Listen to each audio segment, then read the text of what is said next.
Hi, I'm David and welcome to LeisureBit, and today we're going to be fitting a tyre pressure monitoring system onto the van so we can keep an eye on the tyre pressures and temperatures. So let's get cracking.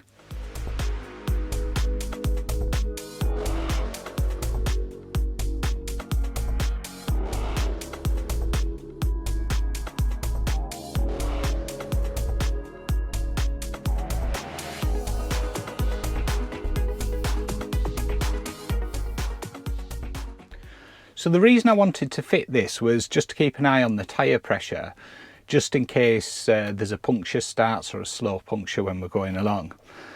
And I went for the Solar Colour Pro as it seemed to be the best one to get and suitable for the camper van as well.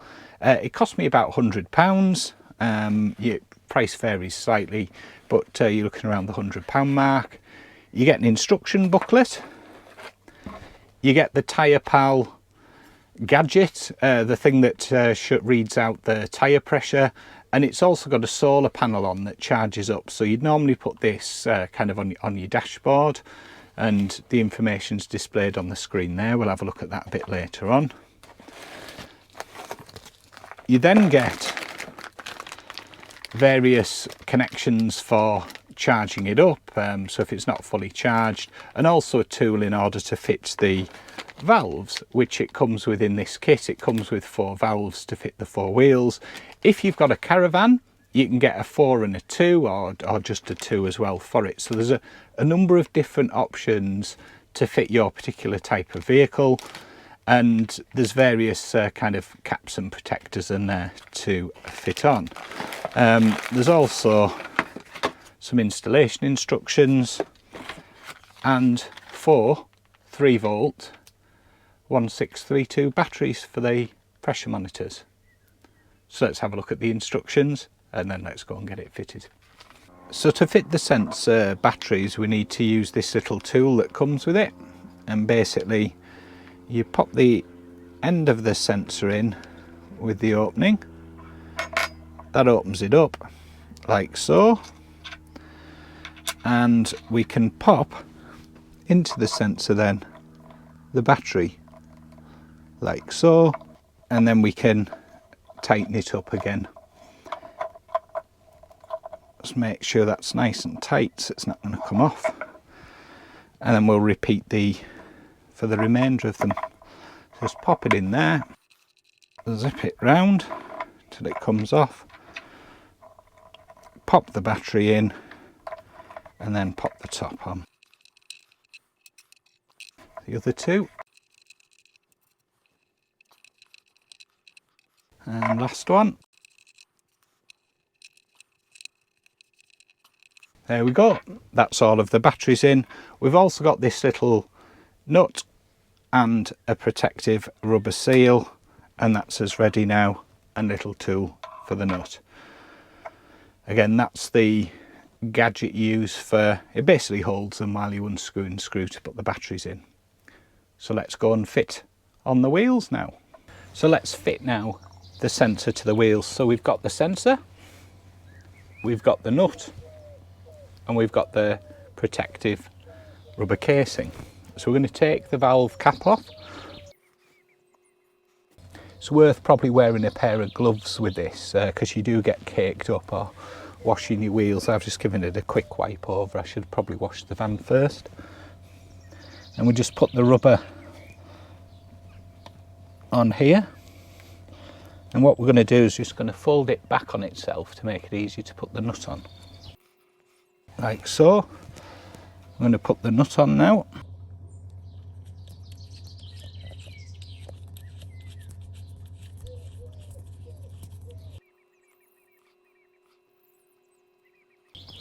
Then you don't have to take it all the way back, but just take it a reasonable way, just to make sure that we can get the sensor on, and then we tighten that up against it. So I'm just going to try it here and put the sensor on, and we tighten it up. We hear some air coming out there. I've not put the nut far enough back to keep going a bit further with the nut. And use the spanner if that helps, just to keep moving that nut back until we get it to the right place, to give you enough room to get the valve on. Right, should be good there.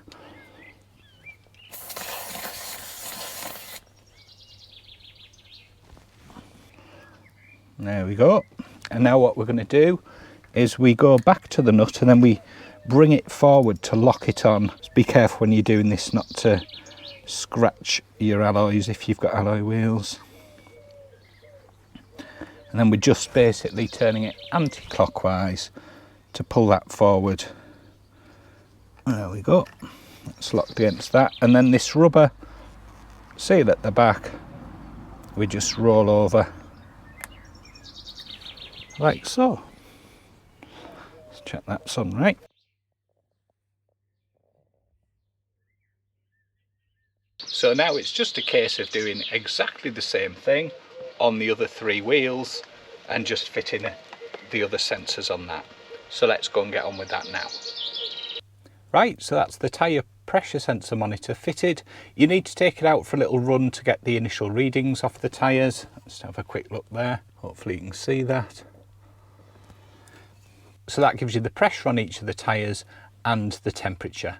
So I've been running the tyre monitors now for a couple of weeks and I thought we would have a look at it. I've got the window cover on just to keep the reflection out, but let's have a look and see now how we actually configure it and set it up. So you can see there we've got slightly different pressures, so we just need to adjust it slightly.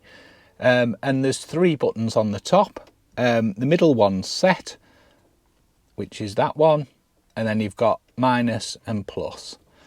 So when you press minus and plus and set, they don't do anything at first, but if you hold set, it beeps and then it allows you to choose between degrees C and degrees Fahrenheit, and also it allows you to set the high and the low pressure. So what I'm going to do here is I'm going to allow the tyres to go up to 85. The recommended pressure is 79 on this one, so just give it a little bit of tolerance just that the alarm doesn't go off too frequently.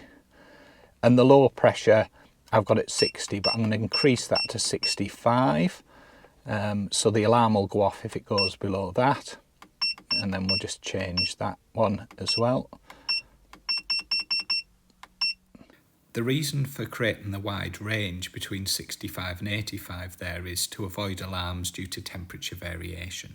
You can obviously set this however you want based on your own personal preference. And we can just do set on that.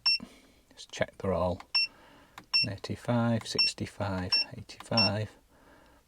There we go. And if we just hold set down now,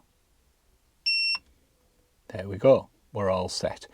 So you can see on each of the tyres there we've got the temperature, we've got the pressure, so that's the front 2, and we've got the rear 2 there. So the front left 73, the front right 72, the rear left 74, and the rear right 73. So we can go and adjust it as needed to make sure we're at the right pressure. And this just keeps an eye on it. And what happens now is if the pressure drops below 65, it'll sound the alarm, and if it goes above 85, it'll sound the alarm as well. And the reason I've set it at that is just to give a bit of a threshold, because as the tyres warm up, the pressure increases, and as they cool down, the pressure decreases. So you don't want the alarm going off for no reason. And again, just to show you, there's the minus, the set, and the plus, and the solar panel. And I stuck it's like a gel mat, so it sits on the dashboard and tends not to roll around. I'm actually positioning it here. You look at it there, which is just in the corner of the green. That seems to be a sensible place to have it, so I can keep an eye on it, but it's not distracting. That's the tyre pressure monitor. To keep a proactive eye on your tyre pressures, very easy to see with an alarm if the pressure goes too high or too low. So it saves you having to check individually each time and gives you a view on your tyre pressure. Obviously, periodically, you should check your pressure with a separate gauge just to make sure nothing's misreading or anything like that. But it gives you a really good view of your tyre pressures to help keep you safe when you're on the road, and then you know proactively if there's a problem happening, and hopefully stops anything major happening from there. So that's the Colour Tyre Pal, and it gets the thumbs up from me. Been using it for a few weeks, as I mentioned earlier now, and it seems to be working really well. The only tip to make sure is that you've not got any air escaping after you've put the valves on. I haven't, and it recommends just using a bit of soapy water or spray just to make sure that you don't get any air coming out there. Thank you for watching. I hope you found it useful, and catch us in a couple of weeks' time where we're going to review a rechargeable tyre pump to blow up your tyres. So really useful in association with the tyre pressure monitor when you need to adjust the pressures. Catch you on the next one. Bye.